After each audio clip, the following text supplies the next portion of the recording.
Selamat datang kembali di pembahasan mendalam kita. Hari ini kita bakal nyelami lagi nih sumber-sumber yang Anda berikan. Dan fokus utamanya ada di bab 10 buku klasiknya Michael Porter, Competitive Advantage. Topiknya, strategi horizontal. Mungkin Anda mikir, apalagi nih strategi horizontal? Gampangnya gini, bayangin ada perusahaan gede banget, punya banyak unit bisnis macam-macam, nah perusahaan terdiversifikasi gitu. Strategi horizontal itu soal gimana mereka bisa ngatur strategi antar unit-unit bisnis ini biar dapat keunggulan lebih. Jadi bukan cuma punya banyak bisnis, tapi bikin mereka itu ya kerja bareng gitu, bersinergi. Tepat sekali ya. Idenya itu sebenarnya untuk menciptakan nilai tambah yang lebih besar daripada kalau kalau setiap unit bisnisnya itu jalan sendiri-sendiri gitu. Nah, fondasinya ini kata Porter namanya keterkaitan atau interrelationships antar unit bisnis. Diskusi kita sekarang ini bakal fokus ke kenapa sih strategi terkoordinasi ini perlu dan gimana cara bikinnya ya, ngikutin pemikiran Porter di bab 10 itu. Sip. Dan seperti biasa ya, misi kita ya menggali intisarinya apa sih yang paling penting, insight kuncinya, terus relevansinya buat Anda apa. Gimana caranya perusahaan bisa atau ya seharusnya manfaatin hubungan antar bisnis mereka buat menang. Oke, mari kita bongkar ini. Nah, sebelum kita masuk ke bab 10 soal strateginya, kayaknya penting ya kita pahami dulu fondasinya. Soal keterkaitan antar bisnis ini, yang sebenarnya dibahas di bab 9 ya. Porter kan bedain 3 jenis utama tuh. Yang pertama, dan katanya sering paling penting, itu keterkaitan nyata atau tangible interrelationships. Betul, ini yang paling kelihatan gitu ya, paling konkret. Dan sering banget jadi sumber keunggulan kompetitif yang kuat. Keterkaitan nyata ini terjadi waktu unit-unit bisnis yang beda itu bisa berbagi aktivitas di rantai nilai mereka, di value chain-nya. Coba bayangin, mereka pakai pabrik bareng, atau tim penjualannya sama buat nawarin ke pelanggan yang mirip, atau sistem logistiknya nyambung, pusat R&D bareng, atau bahkan beli bahan baku barengan biar dapat harga murah. Kuncinya gini, kalau aktivitas berbagi ini bisa nurunin biaya total atau ningkatin diferensiasi, keunikan produknya secara signifikan, dan untungnya ini lebih gede dari biaya buat ngaturnya, nah itu baru keuntungan strategis. Contoh klasiknya sering disebut Procter and Gamble ya, P&G itu. Bisnis popoknya Pampers sama bisnis tisu, Charmin atau Bounty, itu kan bisa berbagi banyak hal ya. Mulai dari beli bahan baku kertasnya, teknologi bikin kertasnya, bahkan katanya tim penjualannya ke supermarket gede, sama sistem distribusinya juga ada yang barengan. Nah ini keterkaitan nyata yang kuat banget kan berarti? Betul, itu contoh bagus. Terus jenis kedua itu ada keterkaitan tak nyata atau intangible interrelationships. Ini lebih halus nih, lebih subtil. Bukan berbagi aktivitas fisik, tapi lebih ke transfer pengetahuan, keahlian, atau kompetensi inti antar unit bisnis. Ini bisa terjadi kalau unit bisnisnya punya kesamaan generik, misalnya sama-sama jago di manajemen merek premium, atau punya keahlian khusus di proses manufaktur tertentu, atau ngelayanin tipe pembeli yang mirip walaupun produknya beda. Jadi ini soal belajar bareng dan manfaatin kapabilitas lintas unit.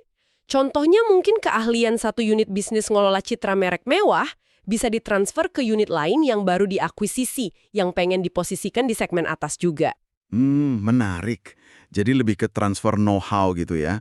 Oke, terus yang ketiga. Yang ketiga itu keterkaitan pesaing atau competitor interrelationships. Ini situasinya kalau perusahaan Anda itu saingannya sama pesaing yang sama di beberapa pasar atau industri yang berbeda. Istilah kerennya multi-point competition. Misalnya, Anda lawan Unilever di pasar sabun, tapi juga lawan Unilever di pasar margarin. Nah, ini jadi buka peluang strategi yang lebih kompleks di level korporat. Bisa jadi Anda nekan pesaing di satu pasar buat balas aksi mereka di pasar lain gitu. Wah, jadi bisa saling sandara pasar gitu ya? Bisa dibilang begitu ya. Tapi untuk fokus kita hari ini soal strategi horizontal di bab 10, memang keterkaitan nyata itu sering jadi pusat perhatian utama. Kenapa? Soalnya dampaknya ke biaya sama diferensiasi itu biasanya lebih langsung, lebih gede, dan lebih gampang diukurnya dibanding keterkaitan tak nyata. Walaupun ya yang tak nyata itu juga bisa penting banget. Oke. Jadi jelas ya, ada potensi untung gede nih kalau perusahaan bisa manfaatin keterkaitan ini.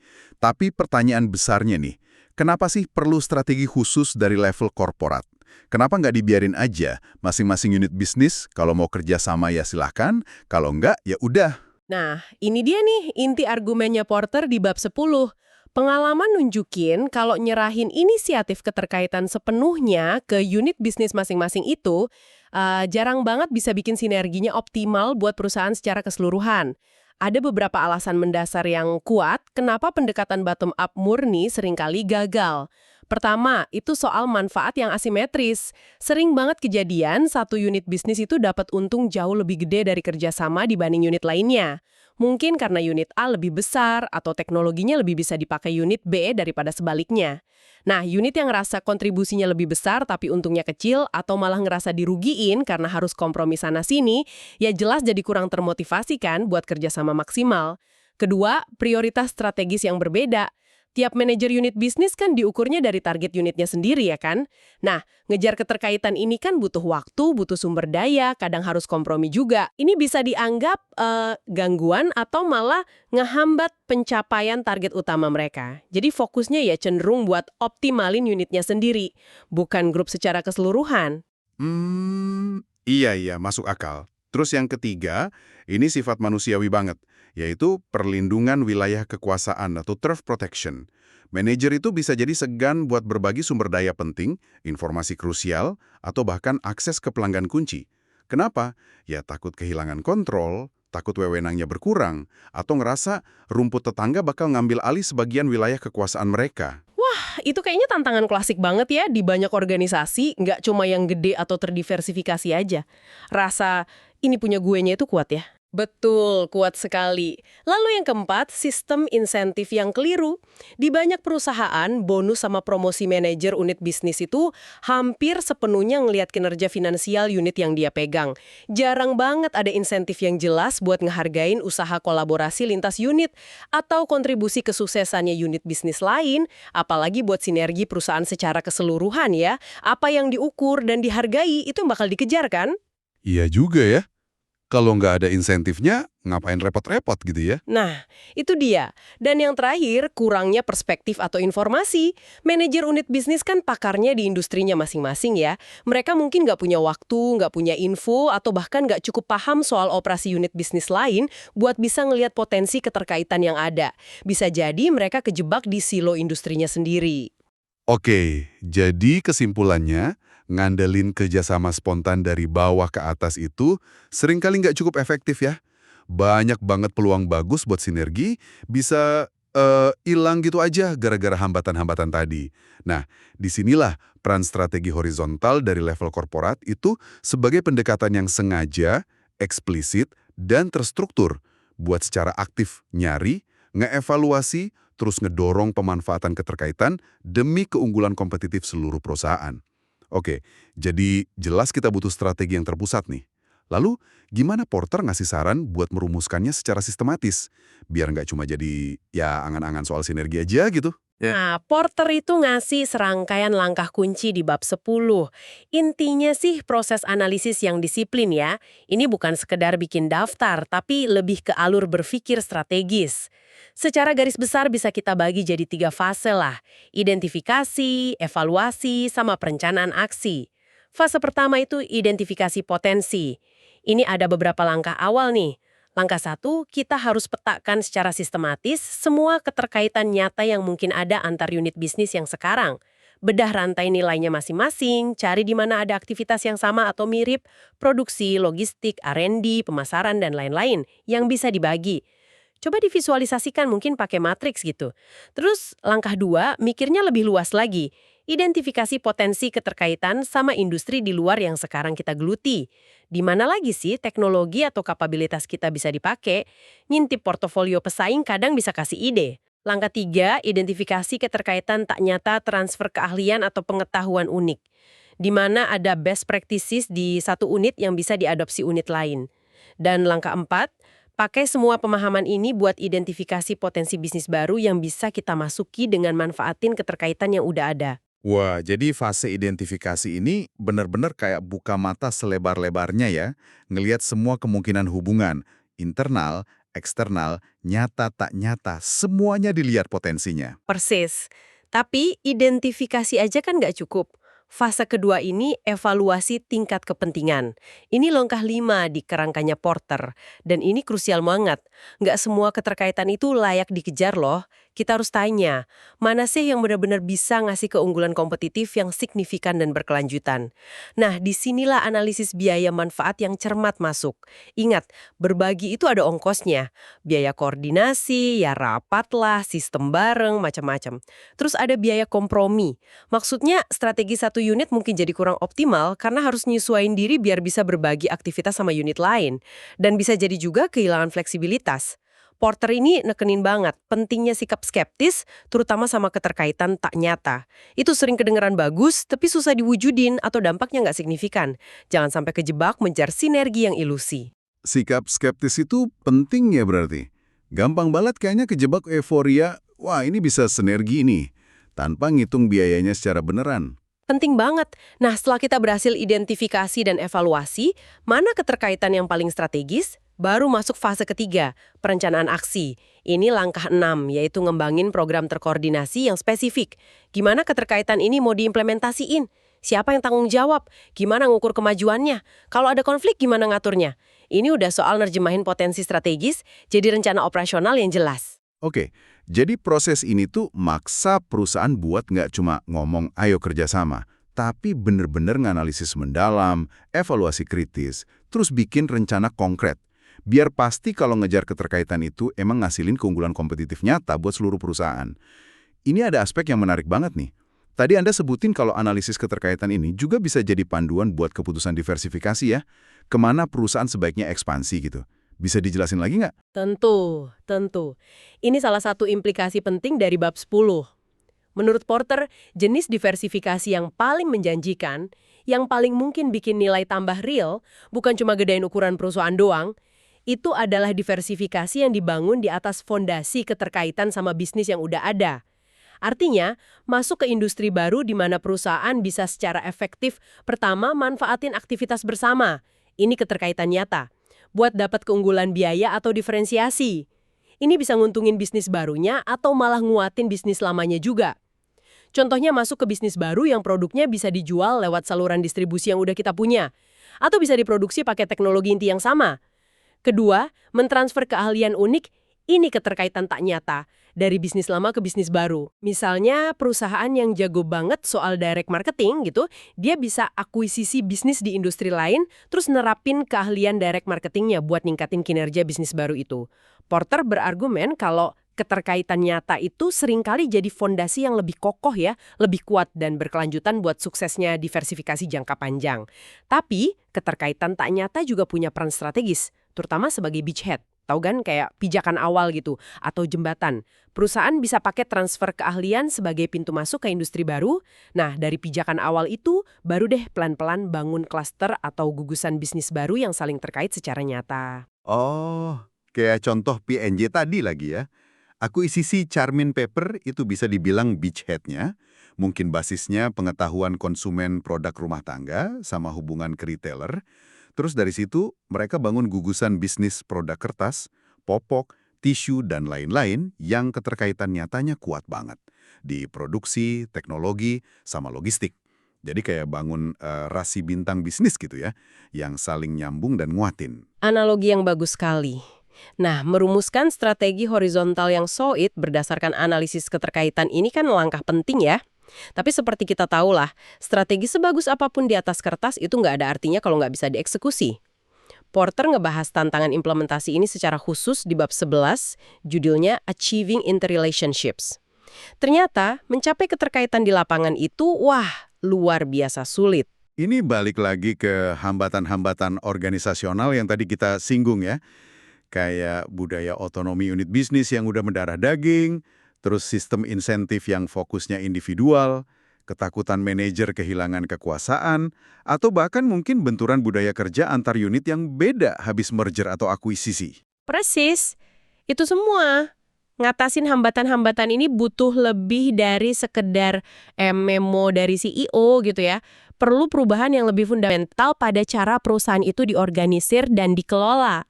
Porter nyebutnya sebagai kebutuhan akan organisasi horizontal. Maksudnya, seperangkat mekanisme, struktur, sama proses yang secara eksplisit dirancang buat memfasilitasi dan ngedorong kerjasama lintas unit. Ini bisa macam-macam bentuknya. Bisa penyesuaian struktur organisasi, misalnya ngelompokin unit-unit yang terkait banget di bawah satu divisi atau satu grup VP. Bisa juga penyesuaian sistem manajemen, contohnya proses perencanaan strategis bareng, sistem laporan keuangan yang bisa ngelacak sinergi, platform IT yang nyambung, terus juga praktek sumber daya manusia, kayak program rotasi manajer antar unit, pelatihan lintas fungsional, atau kriteria evaluasi kinerja yang masukin unsur kolaborasi. Dan nggak kalah penting, mekanisme buat nyelesain konflik antar unit yang efektif. Iya. Porter sempat nyebut beberapa perusahaan kayak American Express atau NEC dari Jepang gitu ya, sebagai contoh yang lumayan berhasil bangun mekanisme horizontal ini. Bahkan ada catatan menarik, katanya perusahaan Jepang itu secara umum mungkin lebih gampang ya soal ini, karena faktor budaya sama struktur kairetsu mereka yang lebih nekenin kolaborasi. Wah, ini bisa jadi topik menarik nih buat kita dalemin lain waktu. Betul, itu bisa jadi pembahasan sendiri. Nah, selain tantangan implementasi, bab 10 juga ngasih peringatan soal beberapa jebakan atau pitfalls yang perlu diwaspadai pas ngejar strategi horizontal. Jadi ngejar keterkaitan tanpa hitungan mateng itu bisa bahaya juga. Jebakan pertama itu dampak negatif atau negatif leverage. Ini kejadian kalau ternyata biaya koordinasi sama biaya kompromi itu lebih besar dari manfaat sinergi yang diharapkan. Bukannya nambah nilai, keterkaitan malah ngerusak nilai dan ngerugiin semua unit yang terlibat. Jadi boncos gitu ya. Wah, bisa gitu ya? Bisa. Terus yang kedua, jebakan keterkaitan ilusif. Ini godaan buat ngejar hubungan antar bisnis yang kelihatannya logis di permukaan atau baguslah di presentasi PowerPoint, tapi sebenarnya lemah banget, susah diwujudin atau nggak ngasih dampak kompetitif yang berarti. Misalnya nganggap semua bisnis yang layanin konsumen kelas menengah itu otomatis punya keterkaitan kuat. Padahal kan belum tentu. Perlu analisis yang lebih dalam lagi. Nah, yang ketiga, ngejar keterkaitan karena alasan yang salah. Misalnya ada manajer pengen gedein kerajaan bisnisnya aja atau cuma ikut-ikutan tren sinergi yang lagi rame dibicarain tanpa dasar analisis strategis yang kuat kalau keterkaitan itu emang bakal ngasilin keunggulan kompetitif yang nyata dan tahan lama. Keterkaitan itu harusnya jadi alat buat capai tujuan strategis, bukan tujuan itu sendiri. Oke. Setelah pembahasan ini, intinya strategi horizontal menurut Porter di bab 10 ini jadi kerasa jelas banget ya. Ini soal ngubah cara pandang kita ngelihat perusahaan yang terdiversifikasi. Bukan cuma sekumpulan aset finansial atau unit bisnis yang jalan sendiri-sendiri di bawah satu payung, tapi sebagai sebuah jaringan bisnis yang punya potensi kekuatan kolektif kalau dikelola secara terkoordinasi. Ini tentang usaha yang proaktif dan sistematis buat nemuin, evaluasi, dan manfaatin keterkaitan, biar bisa ciptain keunggulan kompetitif yang lebih besar dari sekedar penjumlahan bagian-bagiannya. Ya, persis. Kuncinya itu mengadopsi perspektif strategis yang melampaui sekat-sekat unit bisnis individual. Ini adalah cara buat perusahaan terdiversifikasi biar benar-benar bisa menciptakan nilai dari keragaman bisnis mereka. Bukan cuma sekedar mengelola portofolio aja. Ini soal bangun keunggulan operasional dan strategis yang susah ditiru pesaing, yang asalnya dari hubungan unik antar bisnis di dalam perusahaan itu sendiri. Lalu, apa artinya ini semua buat Anda? Mungkin Anda nggak lagi mimpin konglomerasi raksasa ya. Tapi coba deh renungkan. Gimana prinsip nyari dan manfaatin keterkaitan ini bisa diterapin di skala Anda? Mungkin dalam mengatur berbagai proyek yang kelihatannya kepisah, tapi sebenarnya punya potensi sinergi. Atau mungkin memfasilitasi kolaborasi antar tim yang beda di departemen Anda biar hasilnya lebih bagus. Atau bahkan, gimana Anda bisa gabungin berbagai keahlian dan pengetahuan Anda sendiri yang macam-macam itu buat capai tujuan pribadi atau profesional yang lebih ambisius. Dan sebagai pemikiran penutup nih, coba kita sambungin bab 10 ini sama tantangan implementasi di bab 11 yang tadi kita singgung sedikit. Mengingat betapa susahnya ya mewujudkan keterkaitan antar unit bisnis di dunia nyata dengan segala hambatan organisasionalnya itu, apakah ini artinya usaha banyak perusahaan ngejar sinergi lewat diversifikasi itu seringkali cuma fatamorgana yang mahal aja? Atau jangan-jangan sebaliknya, kemampuan buat menguasai seni merumuskan strategi horizontal sekaligus bangun organisasi horizontal yang efektif, nah Justru inilah yang jadi salah satu kompetensi inti tersembunyi yang ngebedain perusahaan-perusahaan paling sukses dan adaptif dalam jangka panjang. Sesuatu untuk Anda pikirkan lebih lanjut. Terima kasih banyak sudah menyimak penelusuran kita kali ini yang fokus pada strategi horizontal dari bab 10 buku Competitive Advantage. Sampai jumpa di pembahasan sumber-sumber berikutnya.